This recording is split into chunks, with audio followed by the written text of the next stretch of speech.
የዝውውር ወቅት አይደለም ግን አንዳንድ ክለቦች ከወዲሁ ለክረምት ዝውውር የቤት ስራቸውን አስቀድመው እየሰሩ ነው ከቀናት በፊት ቼልሲ ጆቫኒ ኬንዳን ማስፈረሙን ሲነገር እንደነበር እናስታውሳለን ይሄንን ዜና በተመለከተ ስፖርቲንግ ሊዝበን የሌላ ተጫዋችን ጨምሮ ወደ ቼልሲ በዘዋወራቸውን ይፋ አድርጓል ከዚያው ውጪ ሴቫውን በተመለከተ አዲስ ጉዳይ አለ ሪያል ማድሪድ የወሳኝ ተከላካይ ኮንትራክት ለማራዘም እንደዚሁ ከንግግር ስለመጀመሩ ተሰምቷል ዳና ሾርዝን በተመለከተ በዚህ አመት በማንቸስተር ዩናይትድ ትልቅ ስራ ይሰራሉ ተብሎ ሲጠበቁ የነበሩ ስፖርቲንግ ዳይሬክተር ናቸው ከአሞሪም መምጣት በኋላ ኃላፊነታቸውን ለቀው እንደነበር እናስታውሳለን አሁን በአዲስ ኃላፊነት ሊመጡ እንደሆነ እየተነገረ ይገኛል ሊቨርፑልንም በተመለከተ እንደዚሁ አዲስ ጉዳዮች አሉ በኔሽንስ ሊግ ዛሬ ምሽት የሚደረጉ ጨዋታዎችን እናስቀድም ምሽት 4:45 ላይ በተመሳሳይ ሰዓት የሩብ ፍጻሜ ጨዋታዎች ይደረጋሉ ክሮኤሺያ ከፈረንሳይ የሚያደርጉት ጨዋታ ይጠበቃል ይሄ ጨዋታ የ2018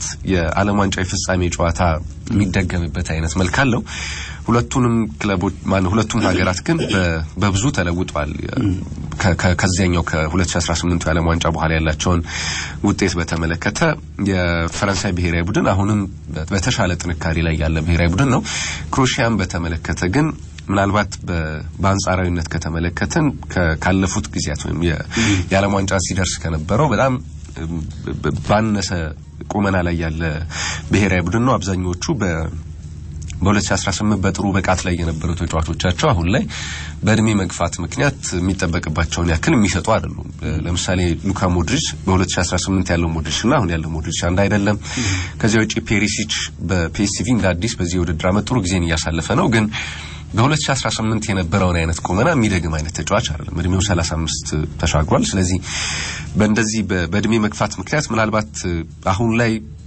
ባለፈው የዓለም ዋንጫ ላይም ታስታውስ ከነበረ በእድሜ አንጋፋው ብሔራዊ ቡድን የክሮኤሺያ ብሔራዊ ቡድን ነበር እንደምታውቀው ስለዚህ ብዙ የእድሜ መግፋት ያለበት እና ደግሞ አንዳንድ ኢንፎርም ላይ የነበሩ ተጫዋቾችም አሁን በጥሩ ፎርም ላይ አይደሉም በክሮኤሺያ በኩል ለምሳሌ ግቫርዲዮል በቅርብ ለክሮኤሺያ ብሔራዊ ቡድን በጣም ወሳኝ ከሚባሉ ተጫዋቾች መካከል አንደኛው ነው ግን ከሲቲ ጋርም ከብሔራዊ ቡድን ጋርም የተሻለ ጊዜን ጥሩ ጊዜን እያሳለፈ አይደለም በዚያ ምክንያት ይሄኛው ጨዋታ ለክሮኤሺያ ሊከብድ ይችላል ተብሎ ይታሰባል ፈረንሳይን በተመለከተ ምናልባት በአውሮፓ በጣም ምርጥ የሚባሉ የአጥቂ ስብስቦችን የያዘ ብሔራዊ ቡድን ነው አሁን ላይ እና ለዲዲዬ ዴሾ የትኛውን በቋሚነት እንደሚያሰልፉ ጭምር በጣም ከባድ ጊዜ ይመስለኛል ኪሊያን ኤምባፔ ዴምቤሌ ብራድሊ ባርኮላ ዴዚሬ ዱ ኦሊሴን የመሳሰሉ በጣም አስደናቂ ተጫዋቾች አሏቸው በፎርም እንኳን እንዲያው በስታታቸው ብንመለከት በዚህ ውድድር አመት በየክለቦቻቸው በጣም አስደናቂ ጊዜን እያሳለፉ ያሉ ተጫዋቾች ናቸው ዴምቤሌን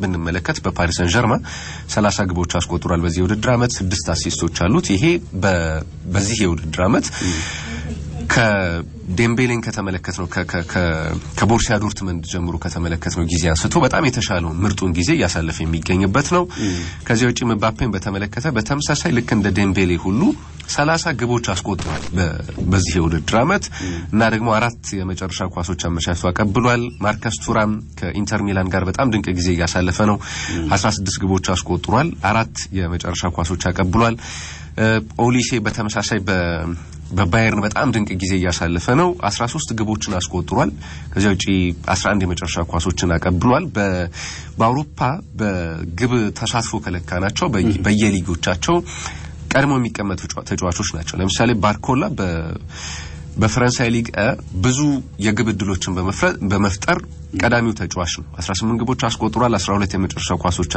አቀብሏል ከዚያ ውጪ በሌሎች በቀጥታ ግብ ያልሆኑ ግን ደግሞ በመለኪያዎቹ ብንለካቸው በጣም አስደናቂ ጊዜን ያሳለፈ ያለ ተጫዋች ነው እና እንደዚህ አይነት ስብስብ ያለው ብሔራዊ ቡድን ነው የፈረንሳይ ብሔራዊ ቡድን በመከላከልም ከተመለከት ነው ሳሊባና ኮናቴን በመሃል ማጣመር የሚችል በጣም የተሻለ ሪሶርስ ያለው ብሔራዊ ቡድን ነው የፈረንሳይ ብሔራዊ ቡድን ከዚያ ውጪ የዡል ኩንዴ ባርሴሎና ተሳትፎንም በደንብ ማድመቅ ያለብን ይመስለኛል በጣም ጥሩ ጊዜን ከባርሴሎና ጋር እያሳለፈ ነው ስለዚህ እነዚህ አይነት በጣም ጥራት ያላቸው ተጫዋቾች ያሉት ብሔራዊ ቡድን የፈረንሳይ ብሔራዊ ቡድን ክሮኤሺያን እጅጉን ይፈትናል ተብሎ ይጠበቃል ሌላኛው ዛሬ የሚደረገው ጨዋታ ኔዘርላንድን ከስፔን የሚያገናኘው ጨዋታ ነው። ይሄም ጨዋታ ለሁለቱም ሀገራት ምናልባት ታሪካዊ የሚባል አይነት ግንኙነት ነው።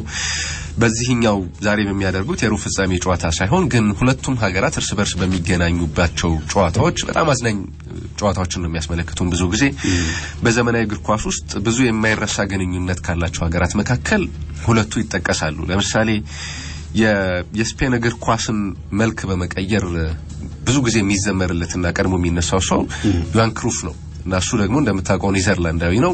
ምናልባት ኔዘርላንዶች ከሚጸጸቱባቸው የእግር ኳስ ሐሳቢዎች መካከል የዮሃን ክሩፍን ሐሳቢ ያለ መቅዳታቸው ይመስለኛል። በሀገሩ ሙከራዎችን አድርጓል፣ ግን በብሔራዊ ቡድን ደረጃ ሳይሆን በክለቦች ነው ተጽዕኖ ከፍ ብሎ የነበረው።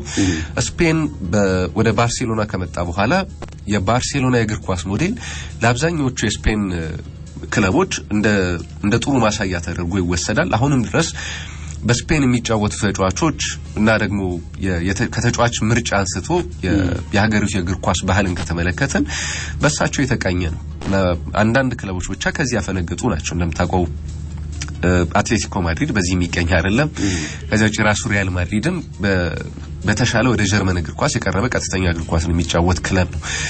እንደ ብሔራዊ ቡድን ከተመለከትነው ግን የስፔን ብሔራዊ ቡድን በትክክል የዮሃን ክሩፍ ሐሳቤ የተቃኘበት ብሔራዊ ቡድን ነው እና በዚህ ሐሳቢያቸው ዋንጫዎችን አሳክቷል። እንደምታውቀው ለምሳሌ 2010 ላይ የዓለም ዋንጫ ፍጻሜ ተፋላሚ ነበሩ ሁለቱ ሀገራት እና ስፔን 1-0 አሸንፋ ዋንጫውን ስታነሳ በዚህ ሐሳቤ ነው አብዛኞቹ ኔዘርላንዳውያን የሚቆጩበት አጋጣሚ ነበር።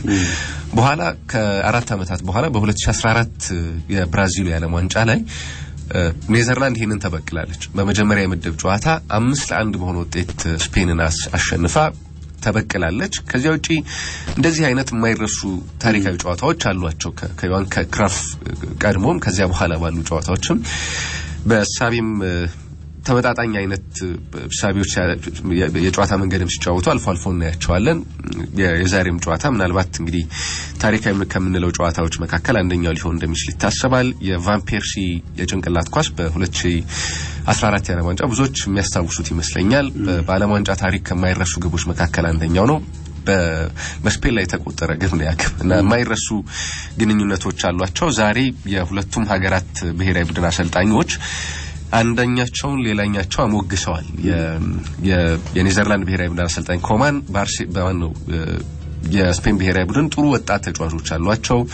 በጠባብ ስፔሶች ውስጥ እንደፈለጉ ኳስን ኦፕሬት ማድረግ የሚችሉ አማካይ ስፍራ አሏቸው። በሁለቱም ፍላንኮች ከተመለከተን ላሚን ያማል በባርሴሎና የሚሰራውን አይታቸዋል። በጣም አስደናቂ ተጫዋች ነው እሱ አላቸው እና ሌሎች ተጫዋቾቻቸውን በጣም አስደናቂ ናቸው። ስለዚህ በጥንቃቄ ልንጫወት ይገባል። አንዳንዴ ባስን አቆሙ መጫወት ሁሉ ሊያስመኝ ይችላል እንቅስቃሴያቸውን ከተመለከትን፣ ግን ደግሞ ያንን አናደርግም። እኛም በእነሱ የሜዳ ክፍል ላይ ኳስን መቆጣጠር እንፈልጋለን የሚል አስተያየታቸውን ሰጥተዋል። ዴላ ፉዌንቴም በተመሳሳይ ስለ ኔዘርላንድ ጥንካሬ አንስተዋል። በጣም አስደናቂ ብሔራዊ ቡድን ነው። ወጣት ተጫዋቾች አሏቸው። አሁን ጊዜው ስለ እድሜ የምናወራበት አይደለም። በሜዳ ላይ የሚሰጠውን ተግባር ስለሚወጡ ተጫዋቾች ነው የምናወራው። የኔዘርላንድ ብሔራዊ ቡድን ያንን ማድረግ የሚችሉ ወጣት ተጫዋቾች አሏቸው ብለዋል። የስፔን ብሔራዊ ቡድን የአውሮፓ ሻምፒዮን እንደሆነ ይታወቃል። ስለዚህ በዚያ ጥንካሬው ከቀጠለ የዛሬውን ጨዋታ የማሸነፍ ከፍተኛ ግምት የሚወስደው እሱ ነው። ጣሊያን ከጀርመን እንደዚህ ይገናኛሉ። በሁለቱ ሀገራት በኩል የጉዳት ዜናዎች አሉ። በተለይ በጣሊያን ብሔራዊ ቡድን በኩል ማቴዎ ሬቲጊ ምናልባት ለጣሊያን ብሔራዊ ቡድን ይሄንን ጨዋታ የሚያሸንፉ ከሆነ ትልቅ መሳሪያ ሊሆናቸው የሚችለው ተጫዋች እሱ ነበር። ግን በጉዳት ምክንያት ትናንትና ከብሔራዊ ቡድኑ ተቀንሷል። በጣሊያን ሴሪያ 22 ግቦች አሉት። ከፍተኛ ግብ አስቆጣሪ ተጫዋች ነው። እሱን ነው ያጡት።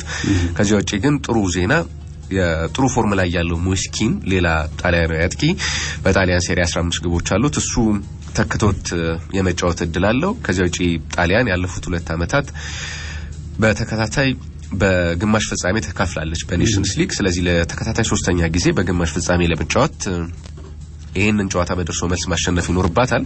ስፓሌቲ በቶርናመንት ከለካ ነው። በአውሮፓ ዋንጫ መጥፎ ጊዜ ያሳለፉት። ስለዚህ በዚህኛው ቢያንስ ጥሩ ለመጓዝ ጥረት ያደርጋሉ ተብሎ ይታሰባል። ዴንማርክ ከፖርቹጋል ይጫወታሉ። በጣም አስደናቂ ስብስብ ያላት ፖርቹጋል ምሽት 4:45 ከሜዳው ውጪ ይሄን ጨዋታ የምታደርገው። አጫጭር ጉዳዮችን እናንሳ። የስፖርቲንግ ሊዝበን ጂዮቫኒ ኬንዳና ዳሪዮ ሱጎ ሁለቱም ተጫዋቾች ወደ ቼልሲ መዘዋወራቸውን ትላንትና ምሽት ይፋ አድርጓል። ከሁለቱ ተጫዋቾች ዝውውር 74 ሚሊዮን ዩሮ በድምር ማግኘቱንም የፖርቹጋሉ ክለብ እንደዚህ ይፋ አድርጓል። ኬንዳን በተመለከተ አስቀድሞም ቼልሲ ዝውውሩን ይፋ ሲያደርግ በ2026 ወደ ቼልሲ እንደሚያመራ ይፋ ተደርጎ እንደነበር እናስታውሳለን። ይሄንኑ ስፖርቲንግ ሊዝበን ማረጋገጫ ሰጥቷል። በቀጣይ የውድድር ዓመት ኬንዳ ከክለቡ ጋር ይቀጥላል። ከዚያ በኋላ በሚኖረው ክረምት ወደ ቼልሲ ያመራል ተብሏል። ኢሱጎን በተመለከተ ግን በዚህኛው ክረምት በቀጥታ ወደ ቼልሲ የሚያመራ ተጫዋች እንደሆነ ይፋ ተደርጓል። ኢስቴቫውን በተመለከተ እንደዚሁ ከብራዚል ይሄንን ወጣት ተጫዋች ማስፈረማቸውን እናስታውሳለን። ባለፈው ዓመት ተጫዋቹን በተመለከተ እንግዲህ 18 ዓመት እስኪሞላ በዚያው በክለቡ በፓልሜራስ ነው ቆይታ እያደረገ የሚገኘው እና ወኪሉ እንዴት ቼልሲ ይሄንን ዝውውር እንዳሳካ ትላንትና ተናግሯል እና ብዙ ፈላጊ ክለቦች ነበሩ። ለምሳሌ ባየር ሚኒክና ባርሴሎና ተጫዋቹን ይፈልጉ ነበር። ሌሎች የአውሮፓ ክለቦችም ተጫዋቹን ይፈልጉት ነበር ማዘዋወር። ግን ቼልሲን የመረጥንበት ዋነኛው ምክንያት በትክክል ተጫዋቹ መጫወት የሚፈልግበትን ቦታ ያቀረበው ክለብ ቼልሲ ነው በሚል አስተያየቱን ሰጥቷል።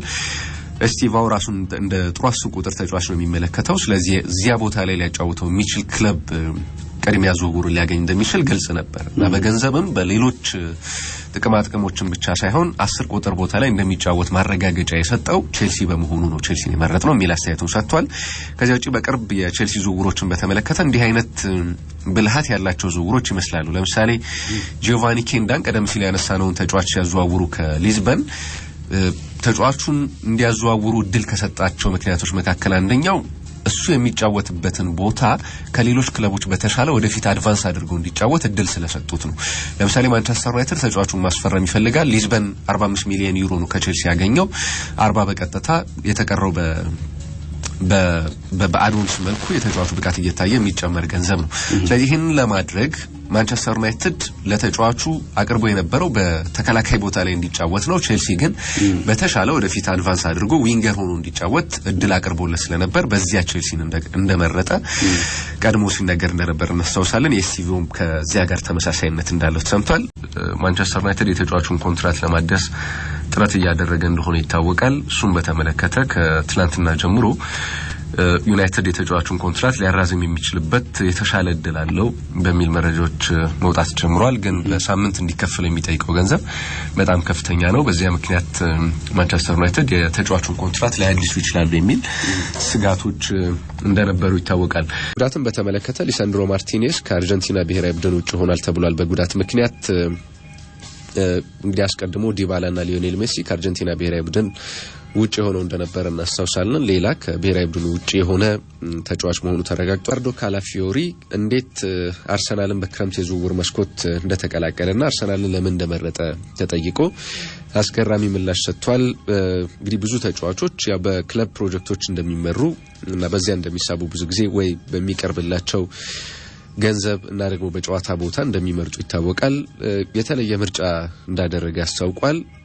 እንግዲህ የአርሰናልን ቡድን በተመለከተ ያው ስለ ቅንጅታቸው ለተጫዋቾች ስለሚሰጡት እንክብካቤ በሜዳ ላይና ከሜዳ ውጭ አንስቷል። ግን ትልቁን ድርሻ የሚይዘው ሚኬል አርቴታ ነው ብሏል እና ስለኔ ለማወቅ የሚያደርገው ጥረት በጣም ያስገርመኛል የሚል አስተያየቱን ሰጥቷል እና አንድ ቀን በስልኬ የቤተሰቦቼን ፎቶ ላከልኝና እያንዳንዳቸው ለኔ ምን ማለት እንደሆኑ እንድነግረው ጠየቀኝ እና በእግር ኳስ ህይወቴ እንዲህ አይነት ነገር ገጥሞኝ አያውቅም። በጣም ያስገረመኝ በዚህ ብቻ ነው አርሰናልን የመረጥኩ ልላችሁ አልችልም፣ ግን ይሄ ከፍተኛ ድርሻ ነበረው ሚል አስተያየቱን ሰጥቷል። አሰልጣኞች በግል ከተጫዋቾች ጋር የሚያደርጓቸው ንግግሮች ለዝውውሮች ምክንያት እንደሚሆኑ ይታወቃል። አንደኛው ካላፊዮሪ አንደኛው ምክንያት ይሆናል። ሊቨርፑልን የተመለከቱ ጉዳዮች ለማንሳት መሐመድ ሳላህ፣ ትሬንት አሌክሳንደር አርኖልድ እና ቨርጂል ቫን ዳይክ በዚህ ክረምት ክለቡን ለመልቀቅ መወሰናቸው እየተነገረ ነው የሚገኘው።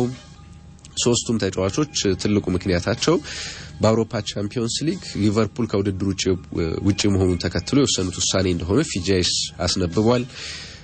ቫን ዳይክን በተመለከተ ከጨዋታው መጠናቀቅ በኋላ ከፓሪስ ሰን ዠርማ ባለስልጣናት ጋር ሲነጋገር በመልበሻ ክፍል መግቢያ ላይ ታይቶ ነበርና ብዙ የሊቨርፑል ደጋፊዎች ስጋት አድሮባቸው ነበር። የሊቨርፑል ባለስልጣናት ቫን ዳይክን ስለ ዝውውር እያወሩት ሊሆን ይችላል የሚል ስጋት ነበራቸው። ግን ያንለት ያደረጉት ንግግር በፍጹም ከዝውውር ጋር የሚገናኝ እንዳልሆነ ትላንትና መረጃዎች ወጥተዋል። ግን ሶስቱ ተጫዋቾች ክለቡን ሊለቁ ይችላሉ ተብሏል። ምናልባት ዳርዊን ኑኔዝ ሌላ ሊለቅ የሚችል ተጫዋች እንደሆነ ተሰምቷል። ሉዊስ ዲያዝን በተመለከተ ባርሴሎና ይሄንን ተጫዋች ለማስፈረም ፍላጎት አለውና በዚህ ክረምት ይሄን ዝውውር ማሳካት እንችላለን የሚል እምነት አለው ተብሏል። የባርሴሎና ስፖርቲንግ ዳይሬክተር ዴኮ ግን አሁን ሊቨርፑሎች ለተጫዋቹ አዲስ ኮንትራት አቅርበውለት በክለቡ ሊያቆዩት ይፈልጋሉ እየተባለ ይገኛል። ዳና ሾርዝን በተመለከተ ወደ ሳውዲ አረቢያ አቅንተው የአልናስር ስፖርቲንግ ዳይሬክተር ለመሆን በንግግር ላይ ናቸው ተብሏል። ምናልባት በአውሮፓ ትልልቅ ክለቦች የሚፈልጓቸው በጣም ስመጥር የስፖርቲንግ ዳይሬክተር እንደሆኑ ይታወቃል። አርሰናል ሊገቡ ይችላሉ ሲባል ነበር። ግን ጣሊያናዊውን የቀድሞ የአትሌቲኮ ማድሪድ ስፖርቲንግ ዳይሬክተር ቤርታን መርጧል። አርሰናል እስካሁን ድረስ ይፋ አልተደረገም፣ ግን የተሻለ እድል ያለው ቤርታ ይመስላል። በበርካታ መረጃ መገናኛ ብዙሃን እየተዘገበ እንዳለው በብራይተን በኒውካስልና በእንግሊዝ በብሔራዊ ቡድን ውስጥ አስደናቂ ስራ ሰርተዋል ላሾርስ። አሁን ወደ ሳውዲ አረቢያ አቅንተው ከአልናስር ጋር ሊሰሩ የሚችሉበት እድል በጣም ሰፊ ነው፣ እየተነጋገሩ ነው ተብሏል። ሪያል ማድሪድን በተመለከተ የመሃል ተከላካዩ ራኡል አሴንሲዮን በክለቡ ለማቆየት አዲስ የረጅም ጊዜ ኮንትራት ሊያቀርቡለት እንደሆነ ተሰምቷል። የራሞስ አድናቂ እንደሆነ ይታወቃል። ምናልባት ራሞስን እያየ ላደገ ተጫዋች በሪያል ማድሪድ አዲስ ኮንትራት መፈረም ላያቅማማ ይችላል። በክለቡ ውስጥ የቋሚነት እድል አልነበረውም። በርካታ የመሃል ተከላካዮች መጎዳታቸውን ተከትሎ በዚህ ዓመት በቋሚነት እየተጫወተ ነው። 22 ዓመቱ ላይ ነው የሚገኘው። ገና 40 ጨዋታዎችን በዚህ የውድድር ዓመት በሁሉም መድረክ ለሪያል ማድሪድ ተሰልፎ ተጫውቷል እና ለረጅም ዓመታት ሊያቆዩት የሚፈልጉ ተጫዋቻቸው ነው ተብሏል። በባርሴሎና እንደዚሁም በአትሌቲኮ ማድሪድ በትልልቅ የደርቢ ጨዋታዎች ላይ ለሪያል ማድሪድ የሰጠው ግልጋሎት ምናልባት እንግዲህ ተጫዋቹን በክለቡ ለማቆየት ሪያል ማድሪድን እንዲወስን እንዳደረገው እየተነገረ ነው የሚገኘው። ምናልባት ሌሎች የዝውውር ጉዳዮችን በተመለከተ የቼልሲን በተመለከተ ጂቫኒ ኬንዳና ዳሪዮ ሹጎን ከስፖርቲንግ ሊዝበን ማስፈረማቸውን ራሱ ስፖርቲንግ ሊዝበን ይፋ አድርጓል። ሪያል ማድሪድን በተመለከተ የቶተንሃሙን የመሃል ተከላካይ ሰርጂዮ ሮሜሮን ማስፈረም እንደሚፈልግ እንደዚሁ ተሰምቷል። ከዚያ ውጪ ኤንዞ ፈርናንዴዝን በተመለከተ ከወደ አትሌቲኮ ማድሪድ ፍላጎት አለ ተብሏል። ግን አትሌቲኮ ማድሪድ ብቻ ሳይሆን ሌላኛው የማድሪድ ክለብ ሪያል ማድሪድም ተጫዋቾቹን ማዘዋወር ይፈልጋል በሚል ቲኤንቲ በዘገባው ይዞ ወጥቷል። ሪያል ቤቲስን በተመለከተ ከአንቶኒን ከማንቸስተር ዩናይትድ በቋሚነት ማዘዋወር ስለሚችሉበት ጉዳይ ንግግር ጀምረዋል ተብሏል እና በውሰት ጊዜው በጣም ደስተኞች ናቸው። ራሱ ተጫዋቹም በዚያ በስፔን በሪያል ቤቲስ ባለው ቆይታ በጣም ደስተኛ ነው። በተደጋጋሚ የሪያል ማድሪድ ሪያል ቤቲስ ክለቡ ብቻ ሳይሆን በስፔን ያለው አየርም እንዳገዘው ጥሩ ብቃት ለማሳየት እንዳገዘው አስተያየቱን ሲሰጥ ነበር። ከማንቸስተር በተሻለ ሪያል ቤቲስም ጥሩ ከተማ እንደሆነ ሲነገር ነበር። የዝውውር ሊሳካ የሚችልበት እድል በጣም ሰፊ ይመስለኛል። ግን ማንቸስተር ዩናይትድ ከተጫዋቹ የሚፈልገውን ገንዘብ ዝቅ ማድረግ አለበት። ዩናይ ኤምሬ የማርኮ አሴንሲዮ ዝውውር በቋሚነት እንዲከናወን ጥረት እያደረጉ ነው ተብሏል። አስቶን ቪላ በውሰት ይህንን ተጫዋች በጥር ከፓሪስ ሰን ጀርማን እንዳስፈረመው ይታወቃል። በውሰት ጊዜው በጣም ደስተኛ ናቸው እና የውሰት ኮንትራቱ ቋሚ ሆኖ በክረምት በክለቡ እንዲቀጥል ፍላጎት አላቸው ተብሏል። ከዚህ ውጪ ቦርንመዝን በተመለከተ ኳሚን ኬለኸርን ከሊቨርፑል ማስፈረም ከሚፈልጉ ክለቦች መካከል አንደኛው ሆኖ የዝውውር ኢላማ ውስጥ ገብቷል ተብሏል። ባየር ሊቨርኩሰን የአሰልጣኙ ዣቪ አሎንሶ ምናልባት ሚሃይሎ ሙድሪክ ጸራ በረታች ቅመም የማይቀጣ ከሆነ በክረምት ተጫዋቹን ክለቡ እንዲያስፈርመው ፍላጎት አለው ተብሏል። ትላንትና በከፍተኛ ሊግ ምድብ አንድ ላይ ጨዋታዎች ነበሩ። ሁለት ጨዋታዎች ናቸው የተደረጉት። ቤንች ማጂቡና ትላንት ዱራሜ ከተማን 2-1 አሸንፏል። ከዚያ ውጪ ጋሞ ጨንቻ ከእንጅባራ ከተማ ያደረጉትም ጨዋታ በተመሳሳይ ውጤት በጋሞ ጨንቻ አሸናፊነት የተጠናቀቀ ጨዋታ ነው። የ17ኛ ሳምንት የኢትዮጵያ ከፍተኛ ሊግ ተጠናቋል። በምድብ አንድ ሸገር ከተማ ምድቡን እየመራ ይገኛል። ምናልባት ከዚህ በኋላ የተለየ ነገር የማይፈጠር ከሆነ ወደ ፕሪሚየር ሊግ የማደግ ከፍተኛ እድል ያለው ክለብ እሱ ይመስላል። 42 ነጥቦች አሉት። ከተከታዩ ጋር ከቤንች ማጂቡና ጋር ያለው ነጥብ ልዩነት 11 ነው። ይሄንን አጥብቦ ሸገር ከተማን ከፕሪሚየር ሊጉ ማስቀረት ከባድ የቤት ስራ ነው የሚሆነው ለሌሎቹ ክለቦች። ከዚያ ውጪ ትላንትና ያሸነፈው ቤንች ማጂ ቡና 31 ነጥቦችን ይዞ ሁለተኛ ደረጃ ላይ ይገኛል። በፕሪሚየር ሊጉ ምናልባት ባለፉት 3 አመታት ወደ ፕሪሚየር ሊግ ማደግ ከነበረባቸው እንደ ጥረታቸው ይገባቸዋል ከሚባሉ ክለቦች መካከል አንደኛው ቤንች ማጂ ቡና ነበር። ባለፉት 2 አመታት ለጥቂት ወደ ሊጉ ለማደግ እየቀረበ ሳይሳካለት ቀርቷል። ምናልባት በዚህኛው የውድድር አመት 2 ክለቦች ወደ ኢትዮጵያ ፕሪሚየር ሊግ የመምጣት እድል ቢኖራቸው ከአንደኛው ምድብ እና የፕሌይኦፍ ከዚህ በፊት እንደነበረው ቢኖር ቤንች ማጂ ቡና እድል ካላቸው ክለቦች መካከል አንደኛው ነበር። ግን በዚህ የውድድር አመት አዲስ ይጎቷል። ከፕሪሚየር ሊጉ የሚወርዱት ክለቦችና የሚያድጉት ክለቦች ቁጥር ተቀንሷል። ከየምድባቸው አንዳንድ ክለቦች ብቻ ናቸው ወደ ፕሪሚየር ሊግ የሚያድጉት ከከፍተኛ ሊጉ። በዚያ ምክንያት ወደ ፕሪሚየር ሊግ የማደግ እድሉ በጣም ጠባብ ነው። እንግዲህ አሁንም በሸገር ከተማ ፍጹም በጣም አስደናቂ ውድድር አመት እያሳለፈ ነው የሚገኘው። በዚያ ምክንያት ዘንድሮም የማደግ እድል ያለው አይመስልም ቤንች ማጂ ቡና። ከዚያ ውጪ በምድብ 2 ላይ ነገሌ አርሲ 33 ነጥቦች አሉት። ምድቡን እየመራ የሚገኘው እሱ ነው። ይሄ በየሳምንቱ የሚቀያየር ወይም መሪ የሚቀያየርበት ምድብ ነው። ደሴ ከተማ 32 ነጥቦች አሉት፣ ሁለተኛ ደረጃ ላይ ነው። ሀላባ ከተማ 30 ነጥቦች አሉት። ከ1 እስከ 3 ያሉት ክለቦች የ1 ነጥብ እና የ3 ነጥብ ልዩነት ነው መካከላቸው ያለው። ስለዚህ በሆነኛው ሳምንት ላይ መሸነፍ የሊግ መሪነትን የሚያሳጣ አይነት ምድብ ነው ያለበት። ሌላ በቅርብ ርቀት ምድቡን የሚከተል ነው በአራተኛ ደረጃ ላይ ሆኖ 28 ነጥቦች ነው ያሉት። ከመሪው ጋር ካየነው የ5 ነጥቦች ርቀት ነው። ይሄ በጣም ጠባብ ነው፣ ከሁለት ጨዋታ ያነሰ እንደማለት ነው። ከዚያ ውጪ በዚህ ምድብ ስልጤ ወራቤ፣ ኦሜድላ፣ አክሱም ከተማና አዲስ አበባ ዩኒቨርሲቲ ወደ ሊግ 1 የመውረድ ስጋት ያለባቸው ክለቦች ናቸው። እርግጥ ነው የስልጤ ወራቤና ኦሜድላ ወደ ላይ ካሉት ክለቦች የቀረቡ ናቸው። ግን በአሁንም ባሉበት ደረጃ ከለካ ናቸው ለመውረድ የቀረቡት እነሱ ናቸው። ከዚያ ውጪ የግብዳዎችም በርከት ያሉ የግብዳዎች አሉባቸው። አዲስ አበባ ዩኒቨርሲቲ እና አክሱም ከተማ በከፍተኛ ሊጉ 20 እና 19 የግብዳ ያለባቸው ክለቦች ናቸው። ከሁለቱም ምድብ ካነጻጸር ነው በሁለቱ ክለቦች ልክ ብዙ የግብዳ ያለበት ክለብ የለም። በጣም እየተቸገሩ እንደሆነ ሌላ ማሳያ ይመስለኛል። ከከፍተኛ ግብ አስቆጣሪነትን በተመለከተ ጌትነት ተስፋዬ ከወልቂጤ ከተማ 10 ግቦች አሉት። ከፍተኛ ግብ አስቆጣሪነቱን የሚመራው ተጫዋች እሱ ነው። አዲሱ አቱላ ከንብ 9 ግቦች አሉት። ናትናኤል ዳንኤል ከቤንች ማጂ ቡና 9 ግቦች አሉት። ከዚያ ውጪ ገብረ መስቀል ዱባለ ከነገሌ አርሲና ከሸገር ከተማ ያሬድ መኮንን 8 ግቦች ያሏቸውና በከፍተኛ ሊጉ በከፍተኛ ግብ አስቆጣሪነት የሚከተሉ ሌሎች ክለቦች ተጫዋቾች ናቸው። የአፍሪካ ሀገራትን የዓለም ዋንጫ ማጣሪያ ውጤት እንመልከት። ትናንትና ጨዋታዎች ተደርገዋል። የአፍሪካ ሀገራት በተሳታፊነት ቁጥራቸው ከፍ እንደሚል ይታወቃል። በዚህኛው ከየምድባቸው አንደኛ ሆኖ ማለፍ ግን ይጠበቅባቸዋል። ወደ ቀጣይ ዙር ለማለፍ የአብዛኞቹ ሀገራት ትልቅ ፈተና እሱ ይመስለኛል። እና የዓለም ዋንጫን ማጣሪያ ሲያደርጉ ደግሞ በአንዳንድ ምድቦች የሀገራት ቁጥር እጅግ ከፍ ብሎ ነው የሚደረገው። 9 ሀገራት የሚሳተፉበት ምድብ ያለበት ሁሉ አለ በዚህኛው የዓለም ዋንጫ ማጣሪያ። ትላንትና በተደረጉ ጨዋታዎች ማዕከላዊ አፍሪካ በማዳጋስካር 4-1 በሆነ ውጤት በሜዳዋ ተሸንፋለች። ብዙ ሰው ይህንን ውጤት የጠበቀ ያለ አይመስለኝም። ትልቁ ነገር የማዳጋስካር ብሔራዊ ቡድን ከማዕከላዊ አፍሪካ ጋር በሚያደርጋቸው ጨዋታዎች የበላይነት ይወሰድበት ነበር በቅርብ አመታት። ለትላንትና ድሉ ከ2015 በኋላ ለመጀመሪያ ጊዜ ነው ማዕከላዊ አፍሪካን ማዳጋስካር ስታሸንፍ። እንደምታውቀው በፈረንሳይ ቅኝ የተገዛች ሀገር እንደሆነች ይታወቃል ማዳጋስካር።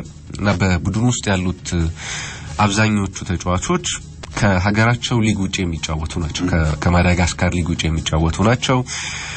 አንዳንዶቹ በሀገረ ፈረንሳይ በጥምር ዜግነት ጭምር ህግ መተው እየተጫወቱ ያሉ ናቸው። አንዳንዶቹ በተወላጅነትም በዜግነትም ማዳጋስካር ሆነው ግን የፈረንሳይ ክለቦች እንግዲህ ቅኝ ግዛት በሚገዙባቸው ሀገራት ቅርብ ክትትል እንደሚያደርጉ ይታወቃል። በዚያ ምክንያት እድሎችን እያገኙ ወደ ፈረንሳይ ወጥተው እየተጫወቱ ያሉ ተጫዋቾች ናቸው። እና የመጨረሻ ጊዜ ለምሳሌ የማዳጋስካርንና የማዕከላዊ አፍሪካን ጨዋታ የእርስ በርስ ግንኙነት ከተመለከትን የመጨረሻ 3 ከትላንትና በፊት የነበረውን ጨዋታ 3 የእርስ በርስ ግንኙነቶችን ማዳጋስካርን ማዕከላዊ አፍሪካ 7-1 በሆነ ድምር ውጤት ነበር ያሸነፈችው። ለበዚህ ልክ ፍጹም የበላይነት ነበር። 3 ተከታታይ ጨዋታዎችን አሸንፋ ነበር።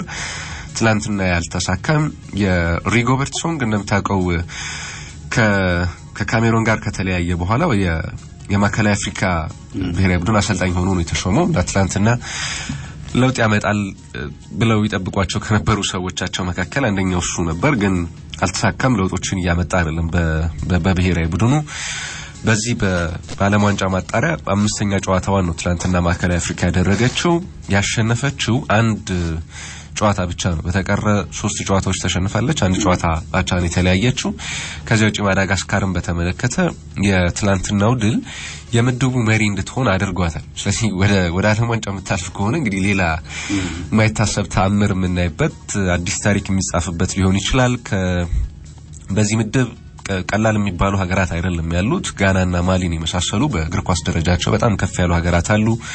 ምናልባትም የማሸነፍ ግምት ይሰጥ ከተባለ ቀድሞ ምድቡ እንደወጣ ብናየው የጋና ብሔራዊ ቡድንን ተገማች ልናደርግ እንችል ይሆናል። ግን በወቅታዊ አቋሙ በአፍሪካ ዋንጫም በሌሎች ውድድሮችም በጣም እየተቸገረ ስለነበር እንዲያው ጋናን ቀድመን እንኳን ባናውጭ ማሊ የተሻለ እድል ያላት በስብስብም ጥራት ያላቸው ልክ እንደ ቀደም ሲል እንደ ማዳጋስካር ሁሉ የማሊ ብሔራዊ ቡድን ተጫዋቾች አብዛኞቹ ከሀገራቸው ሊግ ውጪ የሚጫወቱት እንዲያውም ምናልባት ምንም አይነት የሀገር ውስጥ ተጫዋቾችን ከማይጠቀሙ ሀገራት መካከል በቋሚ 11 ውስጥ የማሊ ብሔራዊ ቡድን አንደኛው ነው። እንደዚህ አይነት እድል ያላቸው በጣም ያደገ እግር ኳስ ደረጃ ካላቸው ሀገራት ጋር በአንድ ምድብ ተደልድላ ማዳጋስካር በትላንትና ባሳካቸው 3ኛ የምድብ ድሏ በ10 ነጥቦች ምድቡን እየመራች ትገኛለች። እስካሁን በምድቡ አንድ ጨዋታ ብቻ ነው የተሸነፈችው። በጣም አስደናቂ የግብ ማስቆጠር ሪኮርድም በምድቡ ላይ ያለው 9 ግቦችን አስቆጥሯል። በ5 ጨዋታ 3 ግቦች ናቸው የተቆጠሩበት። በጣም ጥሩ ባላንስ ያለው